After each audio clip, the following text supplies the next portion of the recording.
મારું નામ ભીખાભાઈ સોલંકી. મુશ્કેલ બહુ પડે છે ભાઈ.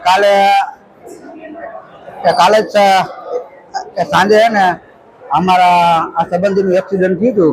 એને લઈને આવ્યા હતા ને તો ખાલી પાટાપિંડી કરીને ઘરે વયા ગયા. આજે પણ હું એક 108માં એક દર્દીને લઈને આવ્યો અમારા સંબંધીને. તો એને જો આ હાલતમાં અહીંયા પડ્યા છે, કોઈ હાથ ચાલતા નથી અને એમ કહી દે છે કાંઈ નથી, એક ડોક્ટર નથી. તો અમારે ક્યાં જવું અને શું કરવું?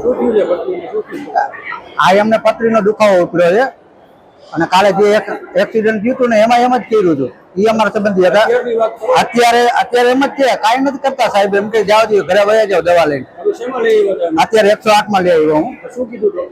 ડોક્ટરે કાંઈ ન કીધું કે કાંઈ વાંધો નથી કે. અને આમ અત્યારે જો પીડાય છે તમારા નજરામાં. અહીંથી જ આવી છે, રાજકોટમાંથી. અત્યારે ઢેબર કોલોની.